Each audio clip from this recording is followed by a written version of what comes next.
L'avantage, c'est qu'on n'est pas sur les bancs de l'école. C'est une formation qui est dans le faire, qui valorise l'expérimentation. Les stagiaires se retrouvent dans les ateliers à gratter, à mettre de la colle, à découper, à assembler.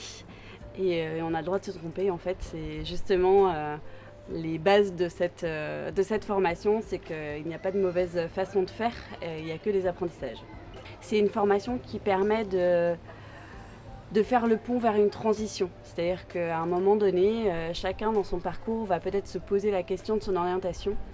Et cette formation-là, par sa pédagogie innovante, permet justement de découvrir plusieurs types de métiers dans des situations très différentes et des gestes qui peuvent être différents aussi. Et également par des mises en situation qui sortent vraiment les personnes de leur quotidien. On peut très bien changer de métier et s'intéresser à la soudure pour aller après dans le monde du naval, l'aéronautique, chaudronnerie, enfin c'est assez varié. Et on va s'adapter au public qui va être un petit peu différent parce que c'est pas leur métier principal et qui viennent d'autres horizons.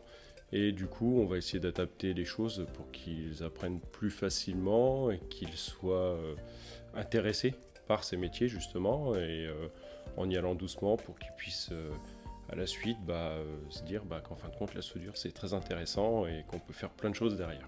Donc les gens sont assez intéressés, sont impressionnés au départ, mais en général ils aiment bien.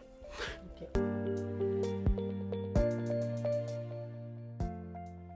Les jeunes qui sont accompagnés sont soit porteurs de troubles du comportement, soit de handicap. Et ils ne sont pas dans le système scolaire classique, on va dire.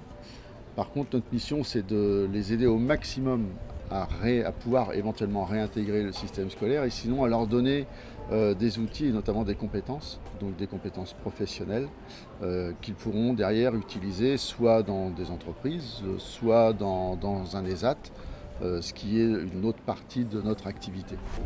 L'association a une forte volonté de favoriser l'inclusion. Pour favoriser l'inclusion, il faut avoir un réseau. Pour avoir un réseau, il faut sortir des murs, il faut aller voir ce qui se passe. Alors c'est les entreprises, c'est éventuellement les centres de formation, etc. C'était aussi l'idée d'accueillir, nous aussi, des gens, des stagiaires. L'inclusion, c'est dans les deux sens. C'est à la fois permettre à des gens qui sont chez nous d'aller sur l'extérieur, dans des entreprises ou autres, ou des centres de formation ou que sais-je, mais c'est aussi l'inverse, c'est accueillir chez nous des gens qui viennent d'autres horizons pour qu'ils nous découvrent aussi, pour aussi casser des fois l'image du handicap, enfin en tout cas la mauvaise image du handicap, et qui fait que des fois les gens ont été largement invisibilisés, et donc ça fait aussi partie des missions qu'on s'est données. Donc participer à cette formation-là, pour nous, c'était l'occasion effectivement de nous ouvrir aux autres et puis d'offrir des opportunités aussi à des gens qui ne nous connaissent pas et qui du coup peuvent découvrir aussi ce qu'on propose comme formation, ce qu'on propose comme activité professionnelle plus précisément, et venir après éventuellement nous rejoindre. J'ai vraiment été intéressée par ce projet parce qu'il y avait une multiplicité de publics. On n'était pas sur sur une action purement allocataire du RSA, purement travailleurs handicapés, purement public des demandeurs d'emploi longue durée.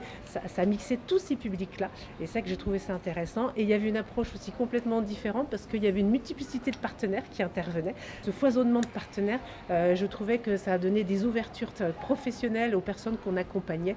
Et c'est d'utiliser des outils qui n'ont pas l'habitude d'être utilisés par les personnes qu'on accompagne, et c'est aussi de leur ouvrir aussi des champs professionnels auxquels ils n'ont pas forcément pensé, et même nous. Et je pense que de les mettre en situation, ça leur donne aussi, ça leur permet qu'ils actionnent aussi tout ce qui est compétences, savoir-être, qu'eux-mêmes pensent qu'ils n'ont pas. Donc ça permet d'ouvrir ces champs-là.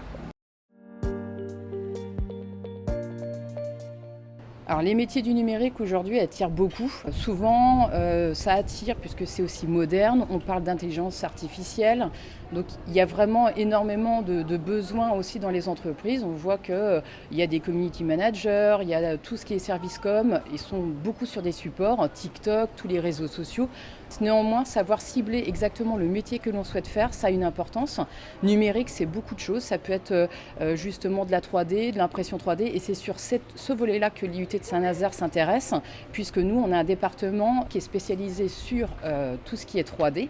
Et c'est dans ce sens-là qu'on intervient donc sur le projet Sur les rails, puisque c'est notre dada, on va dire. On veut accompagner les personnes vers ces métiers. Ce hackathon aujourd'hui de Definov, fait avec le Blue Lab entre autres, les AT Marie Moreau aussi, l'objectif c'est aussi de créer un moment de vivre ensemble et d'insertion et de mélange des publics. Donc le hackathon c'est un prétexte. Le thème c'est essayer de construire quelque chose avec ces matériaux que plus personne ne veut.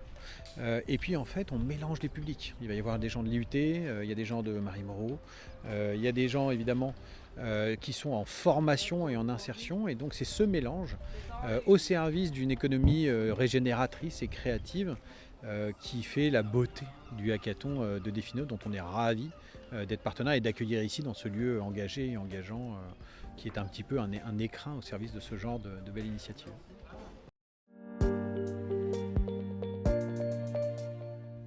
L'objectif, en fait, c'était d'aller vers être un peu innovant, de mêler la dynamique des tiers-lieux avec l'ingénierie de formation.